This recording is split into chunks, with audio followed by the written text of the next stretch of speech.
hey everybody, welcome to Radiant Reflections. We're back. Season 4, this is episode 2, where we are actually going to get into the book.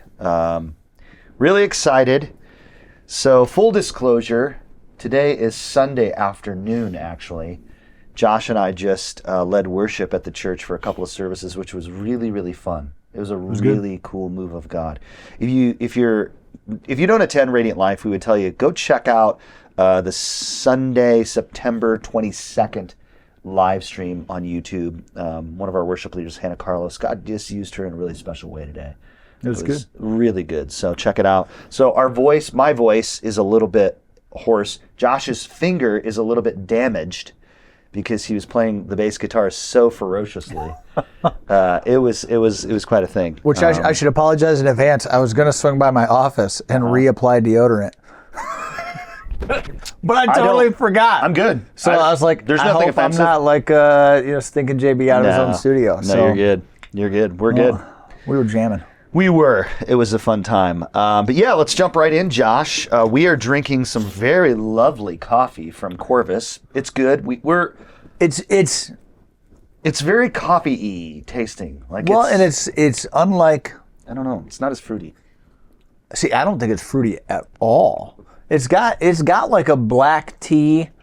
Maybe like a black tea. Black tea, like English tea. breakfast. Yeah. Yeah, I taste that now. So it's not as sparkly smooth as well. We drink very, very fruity coffees. This is the would you say Kerinci? Kerinci. Kerinci.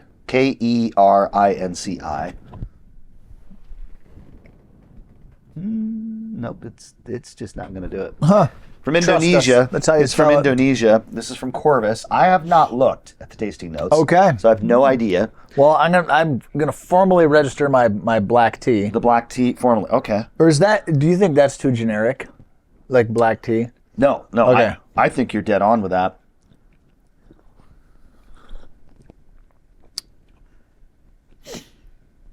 And that's I taste grapes.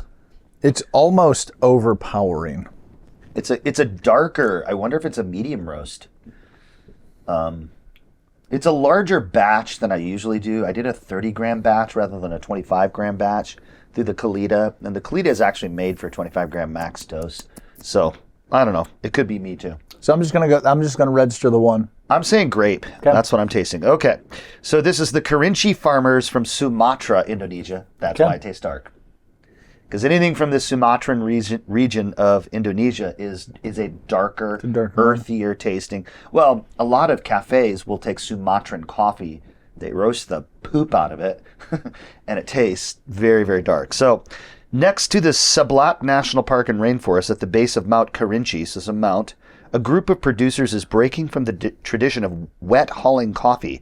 Their honey-processed coffee has wowed us for years with a clean and structured cup. These farmers have now ventured into natural processing, bringing forward immaculate, bright profiles and pushing the limits of Indonesian coffee to the next level. So this is a natural process, and it says that this should have been a 1:17. Oh, so a different ratio. Different ratio. I was 1:16. I should have looked at this. Okay, so red wine. Well, there's your grape, bro. There's my grape. That's mad points right there. There we go. Blackberry. That's tea-like. And yours is like spot on. So I use the word black. That's about the only maybe similarity. someone in the comments could tell us what this even. Maybe you probably know. And baking spices. Baking. Like, spices. does that just mean like nutmeg, cinnamon, like all that stuff? That's what I would think. Vanilla? No, what is vanilla? Not a spice. That's a flavoring. That's a flavoring. I don't know. But yeah, you think of nutmeg. Kinsey could tell us if there was nutmeg in this thing. He would know. That sophisticated palate of his. The red wine is definitely there. now that I'm, I taste that. All right. So, hey, real random coffee related thing. Okay. Did you know? And I didn't know this until this morning. Somebody caught me in the lobby at church. There's some Turkish sand coffee thing. That is Turkish coffee. But like that they heat it up with sand or something like that? Like that's Swirl just it. all Turkish coffee? All Turkish coffee is made in heated sand, and it's in this little gold like shot glass. Yeah. He showed me a picture. And they swirl it very carefully. And they pay attention to the way that the viscosity of the coffee, and then they know that it's the right temperature. It is Turkish coffee. If you think espresso is strong, Turkish is another level. So I think Ryan and Kinsey went to the Mediterranean place in town here. Oh. And they got the Turkish coffee there. Okay. And they specifically told me, Josh, do not get this. They are fearful that my heart would explode. Yes. Because it's powerful. Must be like hyper caffeinated kind of a thing. Yes. So I think they had liked it, but sometimes caffeine does weird things to me. Well, you've got really coarse ground coffee like for a French press, right? And then you've got like filter coffee like this. Then you have espresso, which goes through a machine and is very, very fine, kind of powdery. Then you have Turkish, which is like powder, like very, very, very fine. It's very few grinders that actually will go down to a Turkish grind because Turkish is ridiculously fine. It's so fine that when you're done drinking one of those, there is a actual slurry. Like a syrupy... So you don't drink all the way to the bottom of the cup? If you drink that last little bit, I mean, I don't know what'll happen to you, man. Okay. Yeah. Kind of like the dregs of like the French press. Like sometimes you get a little... Swarf. Yeah. You get some swarf. Some chunder or... Yeah, there's chunder in there too. But the thing about Turkish, though, is most of the time, that's made with very, very sugary milk as well. Oh. It's an extremely, very sweet and sugary drink. Turkish coffee is, yeah. Yeah, so I've never had it. I was warned for the sake of my cardiovascular old ticker to not give it a go. So, all right. Well, practicing the way, be with Jesus, become like him, do as he did. If you haven't gotten a copy of the book, get out there, get a copy. Haley, our producer, has been instructed to always have a link to the Practicing the Way website in our podcast so that you can go to the website and we will tell you there are 8-week courses that you can go. You can get workbooks where you can go practice by practice with a group in your community. I talked to Devon Chupp today. Devon was talking to me and he said that his life group started one of the 8-week courses. Right on. Like they're just doing it. I love it. And I know you said Pastor Pam is taking some for the people women's, the Gather and Grow, they're doing this on their the book first Tuesday of I think they're doing some of the practices, the actual too. practices. I love it. Yeah. I know Holly Bolthouse on the worship team. She played keys this morning. Her and I think a couple other people are reading through the book as well. So couldn't say enough good about the book. We don't know how long this will take. No. I mean, we'll cap our episode length, yes, but we're going to kind of navigate this. We're not going to rush through it. So yeah. If you're like, oh man, I didn't get a copy, I'm just too late. No, you're good. Well, we might not even get out of the introduction today. Yeah. In the introduction on page, it's 11 in the Roman numerals. Dust was the section that Josh encouraged us to check out. Josh, I think we're really out to a very slow start because I have the very first sentence highlighted with that question, who are you following? Well, that's where I was when we were talking prior to shooting. Yeah. And I said, I think we should go slow. It's because we could camp out probably for an hour. Yes. On this. I think so. So I went down a couple of sentences and I had bracketed and circled his little point there. The question isn't, am I a disciple? It's who or what am I a disciple of? Mm-hmm. Because as he mentions in here, we're all following somebody or something. Yes.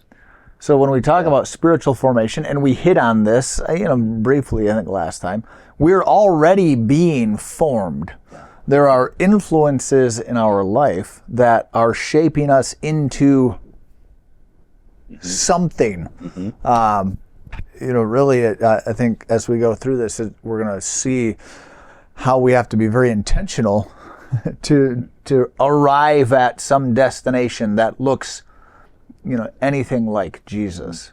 So if we hope to be with him, become like him, and do as he did, I can't help but think of the prophet Bob Dylan.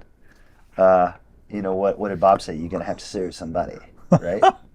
You're going to serve somebody. You know, he may be what is it? Do you know the lyrics? I'm trying to think of them. Bob Dylan was great. He was fantastic. He definitely had a unique vocal quality. Yeah. Which I appreciate that in when you've got somebody that's got, it's like, oh, that's like a Janis Joplin. That's different, you know? Yeah. So. Yeah. All right, but you started right on the gate. First sentence, just man. that question, who are you following? And you know, you kind of blew that up a little bit more. Who or what am I a disciple of? That's the first question that you really have to begin with. You have to begin saying, you have to assent to that truth. Mm-hmm. I think to even start this journey with Jesus is to say, okay, I am a disciple of something and someone or somebody or some way. What is that actually looking like? Like, what does my life actually look like? Mm-hmm. Is the life I'm living the life I most deeply desire? Is this it?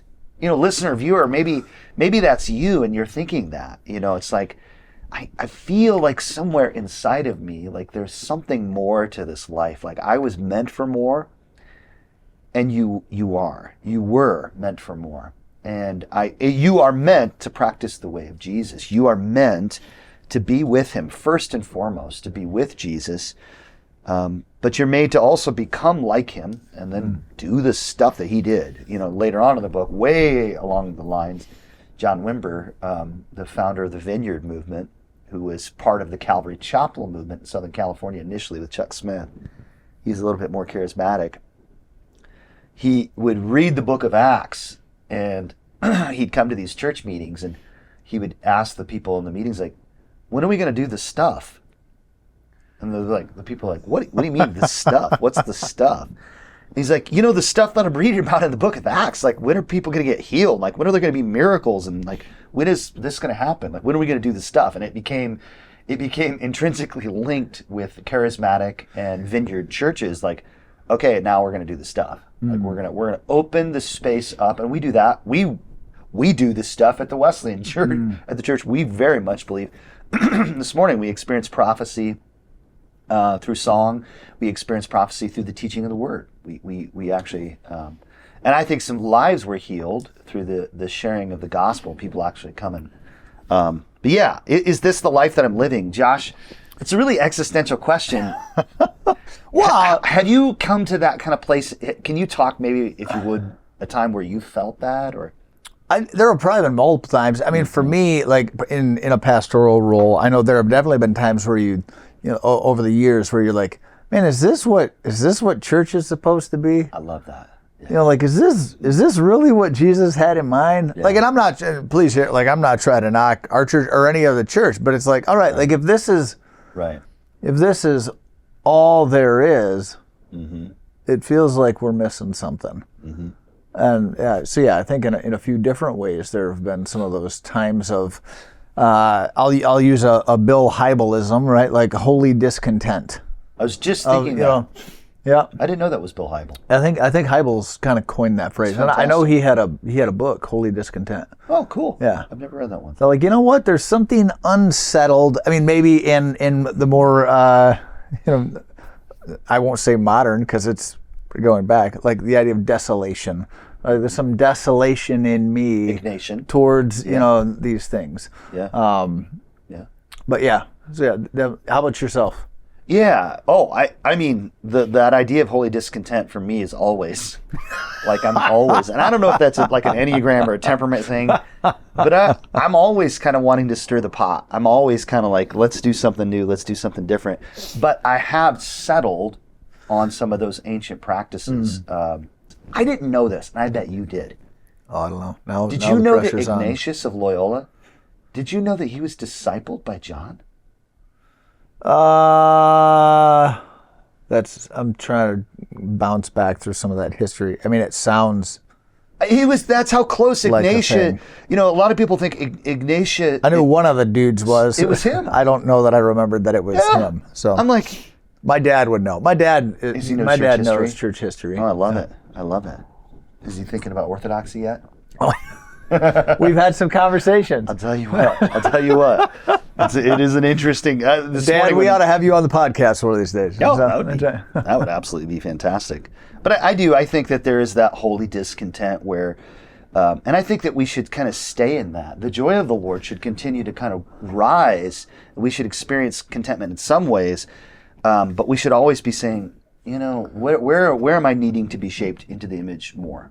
Yeah, I mean, and it's something that I think we want to be a little bit careful about, of any sort of this is how you'll know you've arrived. Right. This side of heaven, Well I don't said. know that we arrive. Right. So I mean, we can grow, we can develop these things, and I think it's wonderful. And Jesus talks about being fully alive. I think that's something that we're always stepping towards. So yeah, for us to never have that discontent, because Paul talks about all creation. He says we're groaning, right? Even on my best day with Jesus, I'm still in a broken human body that has a sin nature, in a world that is broken and has been corrupted by sin, right? So even on our best day, there is something in me that recognizes there's more. There's a more full version. Again, to talk to Paul, it's like now we see dimly, but then we'll see clearly. There's the discontent. Yeah. Because we don't right now. Right.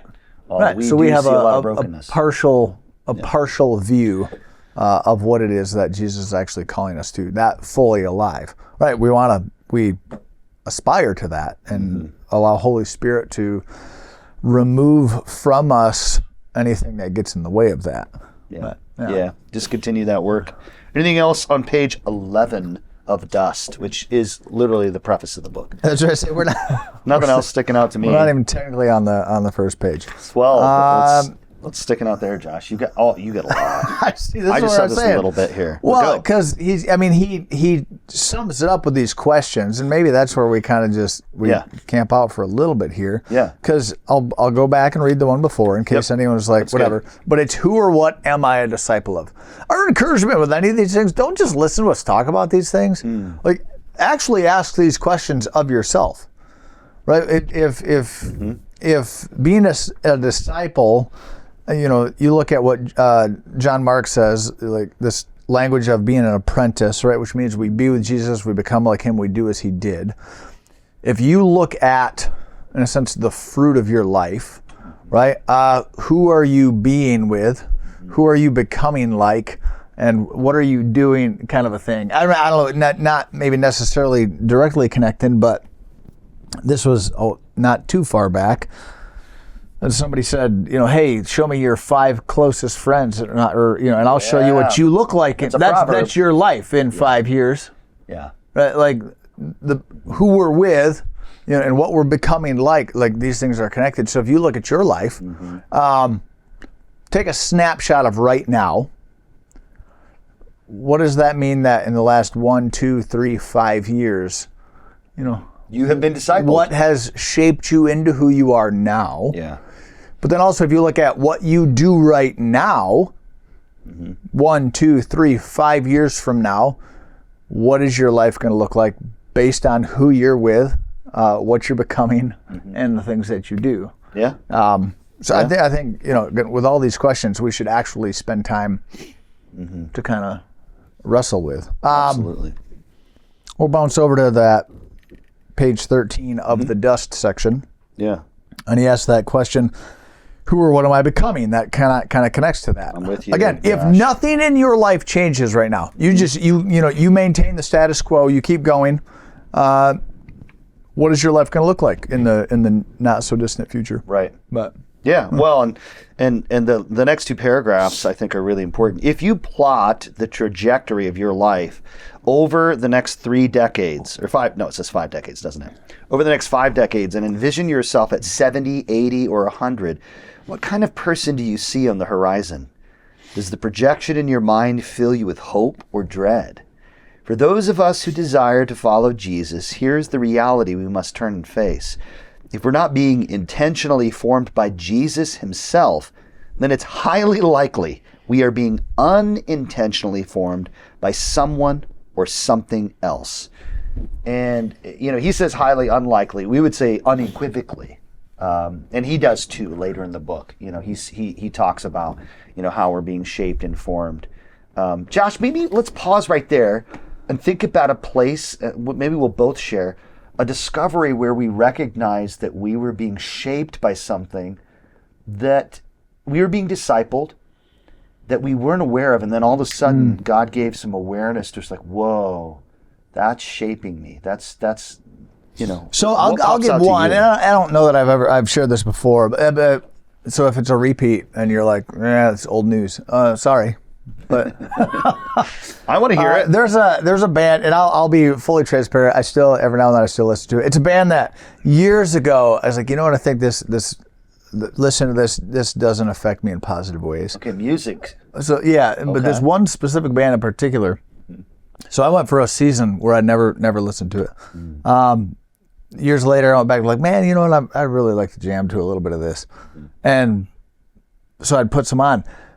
But it was eye-opening. I came home one day, and Nicole says to me, "Were you listening to insert band name here?" She had a word of knowledge. Well, no, she could tell by affect, behavior, like all of these things. Wow. So it's like, yeah, why? She's like, well, I can tell that you're lit because this is the way that you are, like emotionally, mentally, you're in a totally different space. What a blessing. So I don't know if that's kind of what but like, it's like, this is something that affects the way that I'm, apparently interacting with my wife to the point where she's like, I could tell you've listened to a specific band. Yeah. And that was eye-opening to me. No, that's fantastic. And I could piggyback on that. There's certain music that I can listen to because we're both musicians. Josh and I are both really pretty, part of our calling and our formation is leading people in worship. So music is very powerful, definitely. For me, it happened like I'm thinking of something, like the first, 3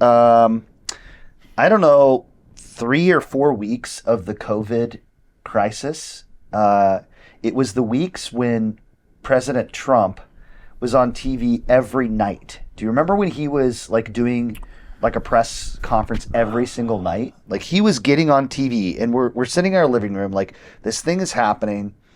And I could feel fear and terror. Like I was afraid. Like I'm listening to them talk, people dying, like not knowing what's going on, just I started having this fear and I sensed right away, it's like, oh, wait a minute.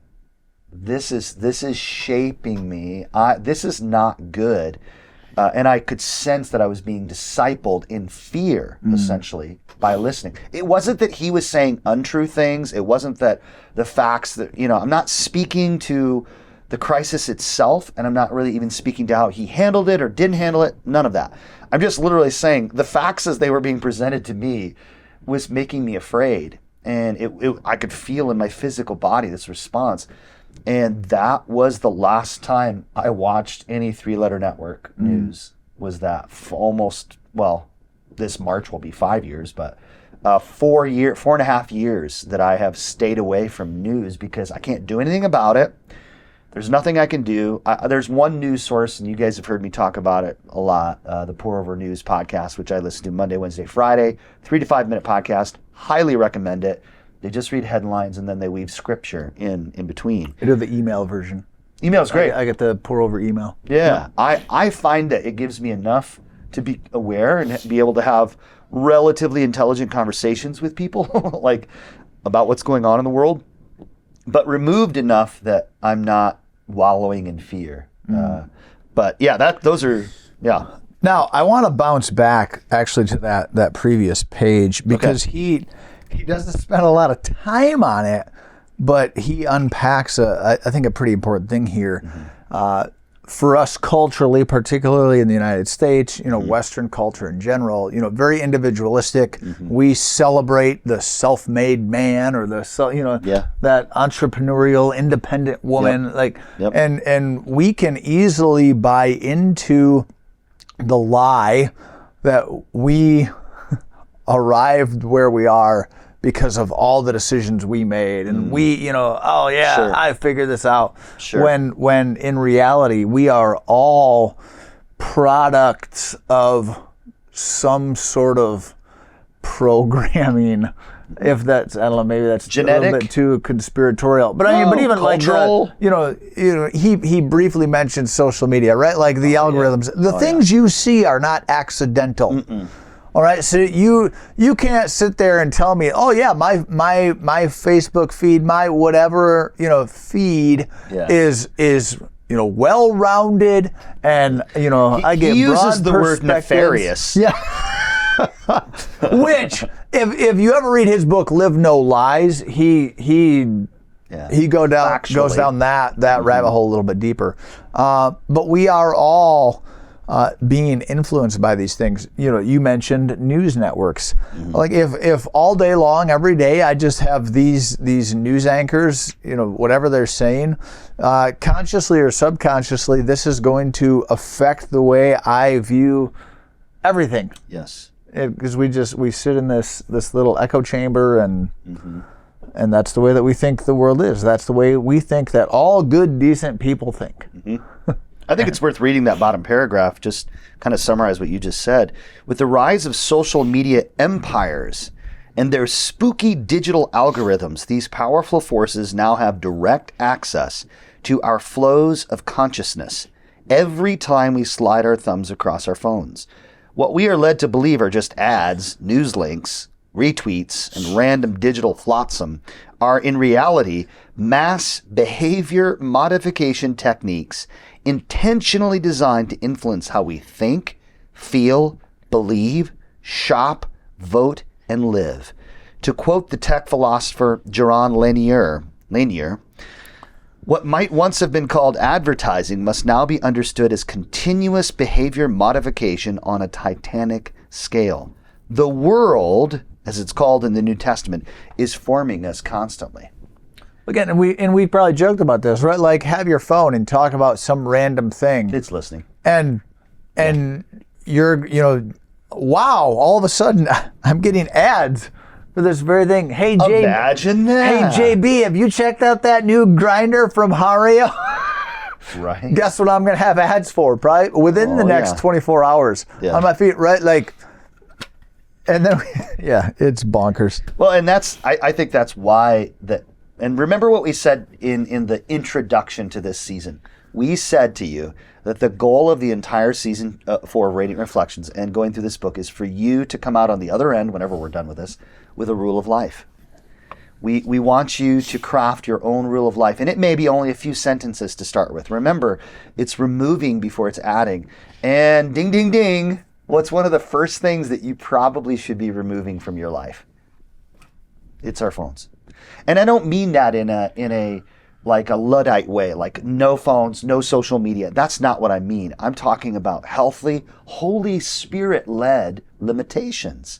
Not that you don't watch YouTube. Josh and I are not Luddites. We are not saying that. We are saying, think about the life that you want to live and how you want to think. You want to be with Jesus, become like him, and do as he did. Your phone will not give you motivation to do that, to do those goals. So you need to take that in very limited. And here's the thing. Can this be a tool for utilize in some ways? Sure. But I also think more often than not, we use that to justify. Because if you actually look, if I actually look at my screen time, you got 5 minutes in the Bible app and 6.5 hours on YouTube. Okay. Okay. Josh, right there, we need to park. And here's a good little pull off of the road right now, guys, when we're talking about rule of life.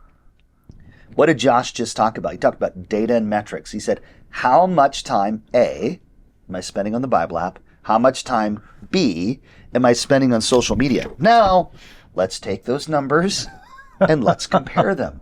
This is where a rule of life comes into play. When we look at that data and we say, you know what? The data is showing me that what I'm actually choosing to do with my time, it doesn't fulfill my deepest desire to be with Jesus, become like him, and do as he did. So I must make a change. I must do something different. I'm going to go ahead and tell you right now what I've done.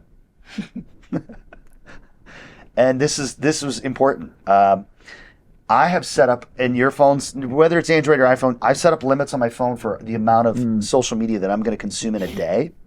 And when it's done, it's like a budget. It's done. And there's a code locked to my phone that my wife has. I learned this from Michael Johnson. Michael Johnson was a worship leader at Wesleyan Church up in Kalamazoo. That's part of a cohort that I'm a part of. And he was sharing with me this really cool way. And I thought, and if you don't even have the code, like, it's done. Like, you spent the money, the budget's done. And I just cannot even tell you how much that has changed me. And I know we've got some pastors on our staff that they've removed social media completely from their lives, which is super cool. Maybe God will lead me down that path eventually. But for right now, it's healthy limitations, spirit-led limitations. It's made life better. Yeah, I did. My buddy Lance recommended, and I've probably referenced this before, but he recommended a book called Digital Minimalism. Which, is that Crouch? Is it no, Crouch? That's it's not a faith-based one. Cal something or other. Okay. But Digital Minimalism, and coming out of that book, which I have to confess, I didn't finish because it was a library book and I had to bring it back before I could finish it. But I got far enough to got the nuggets to be convinced. Yeah. All right, I'm gonna allow myself to get on Facebook one day a week. Wow. And the fascinating thing was after I did that for a couple of weeks, I actually found, I don't really get on Facebook hardly ever. Don't care. Because I don't care. And apparently it didn't actually benefit me any.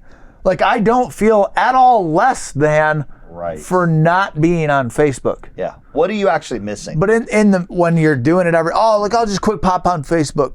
Pop on Facebook. Yeah, that's where, again, that tracking and getting some metrics. Yeah. I'll just quick pop on and 3 hours later. Well, it's like McDonald's. Look, nobody makes better French fries than McDonald's. They're the best. It's okay to have them once in a while, but you can't eat them every day. If you eat McDonald's French fries every day, go back, 15 years and watch the show Super Size Me. The dude almost died. I mean, like, he almost died for eating McDonald's every day, 3 days. I mean, I know that's an extreme, but I promise you, if you sit down and you look at the data of how much time you're on your phone, your mind's going to be blown. Your mind will be blown. I've got a little Google spreadsheet if anybody's interested in something to help you track and pay attention. That'll graph your time. We use this in a cohort at the church and with the GLR that is somewhat helpful because it just brings awareness. So you look at the data at the end of a month and you're like, whoa. I've spent way too much time. I'm totally putting you on the spot here. Mm-hmm. Are you guys going to do like a launch or anything? Are you going to do new groups with your cohort? We are. When does January, that hit? And is that like publicly available? It is publicly available. Okay. So Karen Bates and Bethany Taylor are going to be leading 2 groups. They will be small groups, so there's going to be a limited sign up. Pastor Pam will make those live when this happens. But actually, as you go into these groups, you're signing up for 3 10-week semesters. So you're actually on board for 30 weeks. This is a long journey through a quasi-practicing the way, but a little bit deeper dive, because we'll look at all of the practices themselves. But a big part of this is the tracking, is just looking at the data, right? It's just, without awareness, you can't make decisions. Right? If I don't step on a scale, I can't decide, hey, why do my size, whatever pants not fit me anymore? Oh, it's because I've gained 10 pounds. That's why. Well, without that scale, I have no, bank accounts. Look, the whole world runs on numbers. And so when we become aware of what's actually happening in our lives, then that data allows us to take it to the Lord and say, Holy Spirit, I need to change. This has to change. Help me do this. What should I be doing? And towards the end of the book, there's some phenomenal stuff here. But at any rate, so we're still only 2 pages into the introduction. Only 2 pages so. in. Yeah. But that metric can also help show us who our, discipler is. Well, yeah. What are we a disciple of? Yeah. Right. I mean, I get it. Right. And it's frustrating. There are times where you think, man, it'd be great if we could be at the time of Jesus to where like we literally follow him. Yeah. All day, like you literally walk where he walks. Right. I get it. Like that sounds like it would be pretty cool. Mm-hmm. Although I think if we're having enough, we probably struggle enough now. We probably wouldn't actually follow him. Right. We like the idea, but I don't know. Well, towards the bottom of page 13, the last paragraph, he says, "We all live by faith. The question isn't, am I going to believe? It's who or what am I going to believe in? And you really have to answer that question before you start this practicing the way journey, or even coming to Jesus. I love what Ryan shared even this morning. We'll touch a little bit on the message right now. He talked about essentially a false gospel where it's, just the sinner's prayer and then that's it. That's not actually the gospel. It's an entry point to the gospel, but the gospel is actually the truth of God changing us day by day towards that eternal trajectory of heaven. Like it's actually, that's why Paul talks about us being saved. Yes, look, there's a moment in time when you are converted, but you're continually being saved towards whatever end that is, where it's Christ's return, whatever your eschatology is, or when you breathe your last. Yeah, and there was, Pastor Ryan made a comment this morning, and he kind of used the imagery of a seed.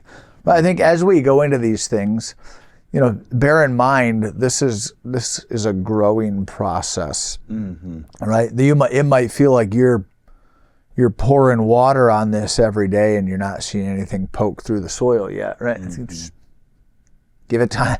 Yeah. Give it time. Yeah. It's growth, right? Let alone, are you a apple tree with like loads of apples hanging off your branches? But the point is, it's a process. You can't grow anything unless you plant something. Right. And you can't continue to grow unless you water something. Like a plant without water will just die, right? Some plants take a little more, some take a little less. Succulents, you put a little dropper full. There's other plants like a fern that you can, if you've ever watered a fern, you're supposed to water it till water drips out of the bottom of the basket. Like you've totally soaked the soil.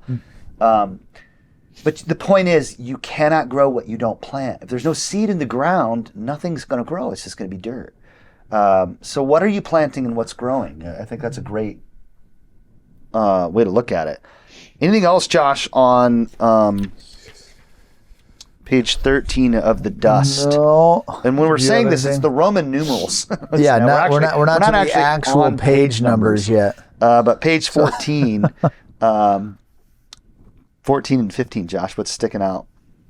I only have a couple things in these. Yeah, I didn't. pages. Well, what do you got? I didn't. Well, the very bottom of 14 and going into 15. Anything in there. I think this is a truth over all Christians. The enemy might lie to you and say, "Oh, you're just this wicked, horrible, nasty, dark person." Oh, no, I want to believe in my spirit, inside of who I am. I want Jesus's vision of life in the kingdom of God to be true. Like that's deeply inside of me. I want to follow Jesus. I want to bring him honor. I want to tell people about Jesus. I want to love and live like him. So how do I do that? And what are the steps I need to take in order to do that? And then kind of midway through there, of course, it's JMC. He's going to quote Willard because he's a protege of Willard. Willard says, there is no problem. I love these superlatives. There's no problem in human life that apprenticeship to Jesus cannot solve. Wow. That's a big statement. It is a big statement. If you are following Jesus, there's nothing that you're facing in this life that cannot be addressed and fixed. I find that amazing. What else is sticking out on 14 and 15 for you, Josh? I don't think I've got anything on those. Maybe we'll get through the dust section in this. Yeah, and maybe how we doing? Yeah, maybe we get through that. Page 16 of dust. I've got just that bottom quote in the 16 and 17. Oh, his thesis. Yeah, just read that. John for Marks. us. He concludes this dust section here on pages Roman numerals 16 and 17, saying, "My thesis is simple. Transformation is possible if we are willing to arrange our lives around the practices, rhythms, and truths that Jesus himself did, which will open our lives to God's power to change." That kind of brings to mind the Willard quote that Ryan shared a couple times this morning. Willard says that grace is opposed to earning, but it's not opposed to effort. Not opposed to effort. There's nothing that you can do, listener or viewer, any of these disciplines or practices that's going to earn you love, favor, salvation or acceptance with God. That was freely, by grace, through faith, provided for you through the sacrificial death of Jesus on the cross. But grace isn't opposed to effort, meaning there's effort that we can put forth to get results. Ryan calls it, what does he say, the greenhouse? How does he describe it? The disciplines and practices are just the greenhouse where the fruit of the Spirit grows. Yeah, something to that. I like effect. that. Yep. Very similar to this, though. Yeah. What else, Josh? No, that's good. I don't know. I think maybe that's where I agree. Maybe that's a good spot to end this episode. But again, I want to encourage you guys to actually ask those questions, right? I've just, by way of review, in the event you don't have your book in front of you, who or what am I a disciple of? Who or what am I becoming? And who or what am I going to believe in? Because we are disciples of something or someone. We are becoming someone, and we all believe in something. You have to decide what that is going to be. And if, as John Mark Comer says in his thesis, right, like the transformation is possible if we do these things, am I willing to step into that place of apprenticeship? And that's not something that you need to just, sounds good. Jesus says count the cost. Well, and that counting thing really brings to mind, I want to add a last question. So who are you becoming? Who's discipling you? And I want to ask this question too in closing. How do you know? How do you know? How do you know? The only way that you're going to know is if you really consider an audit. If you really slow down enough to ask the questions of where am I spending my time? What am I doing with my life? Am I doing the things to be with Jesus, become like him, and do as he did? Or am I on the social media train of buy, lust, greed, whatever, covet, you know? How do you know? Because we can be self-deceiving. Oh, for right? sure. Like we can go to church, we can give money at church, like we can do those things and not really be following after Jesus in the capacity that he has for each of us. So we have to ask the question, who am I being discipled by? How do I know? How do I know? And the stories of our lives is how we know. And that audit, that spiritual formation audit, which we'll talk about a little bit more as we go through this book. But hey, we would say the same thing that we do every time, Radiant Reflections, episode 2. Please like and subscribe. If you subscribe to this on YouTube and you subscribe to it on the audio platforms, every time we put out an episode, it's just going to come to you. It's going to be pretty cool. If you would, follow us on Spotify, give us a 5-star review on iTunes, thumbs up on YouTube if you're watching. Whenever you like the episodes on YouTube, that helps the algorithm beast. We can participate. We can leverage this thing for our good, right? And maybe share this on your social media platforms. Share this podcast with a friend. Definitely share the book. If anything, share this book with as many people as you can because it's a great book. Grab a copy. Give it to a friend. Yeah. Journey definitely. along with us over the course of this season of Radiant Reflections. So it's been good, but it's been episode 2. We look forward to chatting with you again in episode next week.